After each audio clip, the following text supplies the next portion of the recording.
1 year ago, 3 candidates for the European Parliament campaigned together. They are from different parties and have very different ideas about where Europe should go. But they agreed on 2 things. As many people as can should vote, and we should focus on women in politics. One was surprisingly elected, one surprisingly not, and one can become an MEP anytime. 1 year later, we're bringing them together again for a conversation about ambition, success, disappointment, and getting back on your feet. Ladies, welcome here in Brussels. How long ago was it since you last sat together? About half a year now, I think. Yep. Yeah. Yeah, they came to congratulate you with your newborn child. Yeah. I gave birth to a son in August, and they came around to pay a tribute. So that was fun, and we could toast, and I could drink wine again. So that was actually really nice. Good moment. You took the initiative to bring the 3 of you together to campaign together. You're from different parties. Why did you do that? Yeah, I think it's rather extraordinary, but at the same time, it's so simple. If you really want to achieve something, you cannot do it alone. You have to work together. Okay, well, Katharina, you are candidate number 6 for the Dutch, can I say, right-wing liberal party VVD. You right now have 5 seats in the European Parliament. If one MEP becomes a minister, has to go somewhere else, or you're next in line, how exciting is that? Well, anything can happen, but at the same time, I think political parties' careers should not be your lifeline. So I've decided I'm just going to move forward. I really want to make an impact wherever in life. So I would be very grateful to become an MEP, but at the same time, politics should never become your lifeline. Why would you want to be an MEP in the first place? I think that promoting Europe, as we all 3 try to do in all different ways, is actually the most honorable thing. If you can actually be an MEP to really stand for people and also give a human face and a social face to Europe. Okay, great. Samira, you were candidate number 3 for the Social Liberal Party D66. You got 2 seats, your party, but you surpassed the number 2 on the list because you had more votes. It took a few days between the election results and that you hear that you had a preferential vote. How were those days in between? Terrible.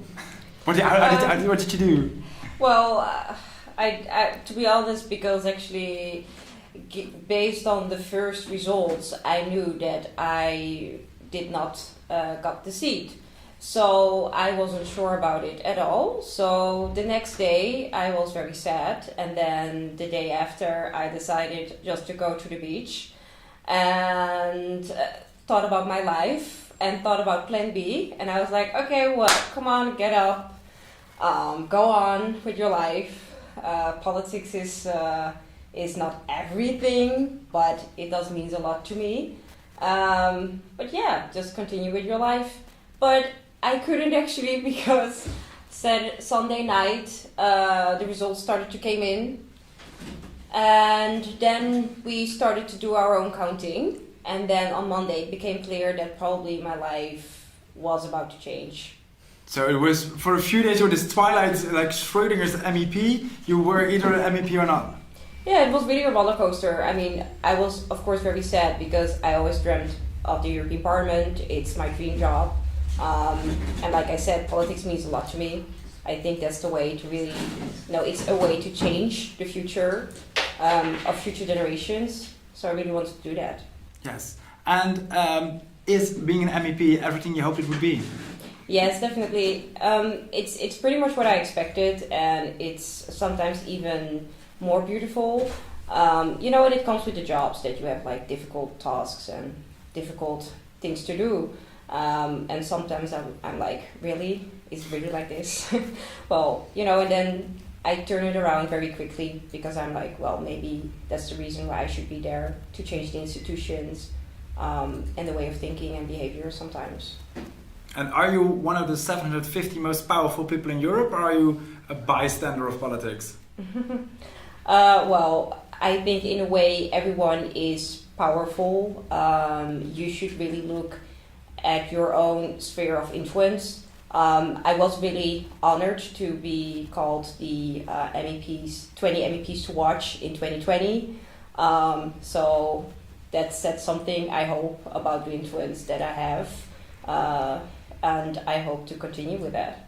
How long before you were an MEP did you decided I want to do this? When I was actually 16 years old, it was actually, my mother brought me a lot to Brussels, and we walked over there and next to the European Parliament, and then she explained to me what people did over there, and that really inspired me a lot. So it was actually since I was 16 years old. So this is the end of a long journey. How hard did you work to get here? At the end, I think very hard. Yes. I knew from a very young age that I really wanted to do something that influences people's life in a positive way, socially, economically. And I also discovered that I, was a good public speaker, that I can use my voice and methodology to make people in society aware that things are not always going well. So I think that in a way, I really chose the activities and the roles that made me get there. I started at the Young Democrats, that is the youth political organization of D66, and then I continued with D66, and I've worked for the Netherlands Police. Looking back at it, I think these were exactly the right steps that I made towards the European Parliament. So, a careful chosen path. How sad would you have been if you now would still be working at your job at the police? Oh, I wouldn't. I mean, I felt very honored that I could contribute to the Netherlands Police. It's an extremely important environment to work in. So there would have been life also. Yes, I would very much appreciate it. And of course I would be very sad, but I'm also the kind of person that continues with her life. Yeah. Okay, Eline, your story begins more or less the same. You were active in the youth party of the Green Party. Yeah. You kind of choose a lot of steps carefully to maybe go to this big moment. You were on number 3 of the list of the Green Party GroenLinks. That party won 3 seats in parliament, so for a few hours you were a member of parliament. Then what happened? Yeah, a few days I thought, okay, yes, I'm in. And then slowly the preferential votes started coming in. And it was a really close call. But in the end, our number 7 on the list got more preferential votes, and it meant that she had the first right to take the seat. So number 7 got in, and I didn't. And you worked for the Dutch consulate in Shanghai. Yeah. You even gave up your house and your position in Shanghai. You were all ready to come here. That must have been a shock. Yes, it was. It was rather intense to campaign from a distance, especially China, because you don't have the same kind of access to information in China. So it was really difficult to be connected to what was going on in Europe. It was really difficult to campaign when you're not present in the party, but also afterwards. So I indeed ended my position there early and took leave in order to be able to campaign full-time, come back to the Netherlands. I lived with a friend and I campaigned full-time. So yeah, that was rather intense. And then the moment you realized, I didn't make it. Yeah. Your world must tumble down. Yeah, I remember that I was still here because I already started some preparatory work in the parliament, because I had a very clear plan. I wanted to work on a more sustainable global economy, and I already thought, okay, I want to work on the Committee on Internal Market and on Trade. So I already started some discussions here to prepare that work with the experience from China. I thought, especially now, of course, where we see we need more of a strategic thinking about that. So you walked around the building, you had an access badge already, you were preparing for it, and then... I had my whole plan, and then and all of a sudden it was like, oh, you were a bit too fast there, it was a bit too quick, slow down, it's not happening. Take a step back, take a breath, and yes, it was a big shock. I cried, yeah, absolutely. But in the meantime, of course, we're now a year on from that moment. Life has moved on. Because maybe something even more important happened to you. Show me the ring. You got married. Yes, I got married not short after. I've got the most amazing wife. I'm really happy. And also I've got a very interesting job still with the ministry. I work as a diplomat still here in Brussels. Really enjoying that too. So Absolutely, life moves on, but politics will always be in my heart. But you say I have an interesting job. Yeah. You work for the Ministry of Foreign Affairs in the embassy to the European Union. You prepare meetings for ministers. You are maybe even closer to the powers than Samira is. I do think that when you're in the governance area, you have a different kind of influence. And it's very interesting. And my position is also very interesting and I'm enjoying it a lot. Nonetheless, in the political arena, it's a lot about vision and ideology. Where do you see... If they call you tomorrow, you can become an MEP? Depends on the circumstances. Depends. Katharina, if you hear these stories, is there any that you're jealous of? No, I'm really immensely proud of the resilience of both the two women I campaigned with, because we all knew our lives were really about to change on both a personal level and professional level, and I really hope that I'll be able to become an MEP. As Eline said, politics is really in my heart, and I think if you have the power to change legislation, then you can have actually a beautiful legacy piece, even if we're not here anymore. But at the same time, as Eline said, life moves on. So we'll see. You really cannot control a lot of dynamics outside of you. But also something extraordinary happened to you. You became a mother. I became a mother. If you work in the parliament, you have to work 50, 60 hours a week. You barely see your own child. Let's see. I mean, I talked with my husband before I took this ambition. I said, if I want to become an MEP, we have to do it together. And he agreed. So we'll see how that develops. Yeah, Samira, for them it was a big disappointment that their professional ambition didn't work out, but privately their lives are amazing. How is your private life? Well, I have a beautiful life. I always had a beautiful life, and I'm very blessed with people who care about me. And yes, and this makes it very complete. You know, having your ambitions, having nice people around you, enjoying life also next to your job. Yeah. But do you still have a proper private life if you have to such a crazy job that you have and having to move between two countries? Does it suffer from it, or is it just you're living the perfect life as the hopping around to all these places? Well, you know, when you choose for such a role, like being a member of the European Parliament, you already know that you are going to travel a lot. Because we are not only traveling in Europe, we are also part, for example, a member of delegations that go international.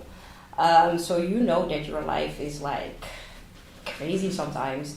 And it's something that you just, you know, need to deal with. And to be honest, I'm very thankful for it, because even though it can be very intensive, I've already seen very inspiring places in the world where I could meet with inspiring people and talk about how we can, you know, strengthen ties. So you know that comes with the job, and it's you live from your luggage. I was already warned for that, but do you sometimes think, oh, I wish I had a little bit more normalcy in my life? Well, you know, this is my normal life. It's again, I mean, I chose for it very consciously, and I was very aware of what I could get, and I'm very thankful mostly because it's really amazing that I can, you know, wake up every day and thinking about what I can, you know, start to change daily. So I'm very thankful, and I mean, it's my dream job, so I think I'm very blessed. I think we also have to move away from this idea that you cannot have both and balance both. I mean, we all have jobs that demand something from us. And of course, when you're in the political life and in the public eye, that demand is higher. But it comes down to good management in your private life and also setting boundaries. And I think it's also a question that is being asked more to women than to men. And we all have to meet this challenge. And we all have to make sure that we spend time with our friends, with our families, take care of ourselves, and still have our ambitions and careers. And should I ask this question more to men as well or less to women? Both. But I think you can also see that you have 3 women here that you're speaking to that are showing that it's possible. I think we all have a lot of role models that are showing that it's possible. So the question is, of course it's still relevant because it's something that features in all of our lives. but it's not something that is holding us back. What is for the three of you the biggest thing you learned about yourself or about life in the past year? I ran as a candidate while being very pregnant, and at some point also during the campaign visibly pregnant, and that I received a lot of support, but there was also a lot of hate, especially online hater. I think all three of us had to deal with that in different ways, and my own comeback was just to fight even harder and to receive. But the hate was literally like, you're just going to the parliament to receive your... No. The hate was, it's impossible for a woman to be and a mother and a member of European Parliament. In 2019. And if you would pursue with your campaign, you would not only be a threat to society, but also to your own child and to the people around you. Okay. So that was very fierce. But that made me actually realize, yes, we need to step forward. I really want to help other women who also think, wherever in the world, how am I able to manage both motherhood and a career? I just wanted to stand up for them. It only made you more fired up. Yeah. Yeah. Eline, what is your biggest take-home message from... I think the importance of a good social network, your friends, family. Life is more than work. And at the same time, the importance of being able to be yourself, authenticity. And I think that's something that we three really work towards, showing the importance of diversity in representation. Because the more diversity, the more space for everyone, not only women, not only people from different backgrounds, but everyone to be their authentic selves. Samira? Yeah, I think what I've experienced during the campaign already was that it's so important for many people that they have people in their communities who stand up and raise their voice.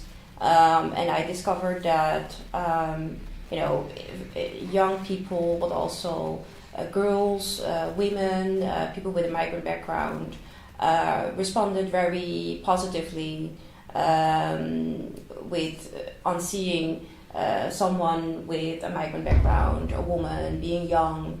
And I realized that it means so much for people that they're being represented, because they can recognize themselves in you.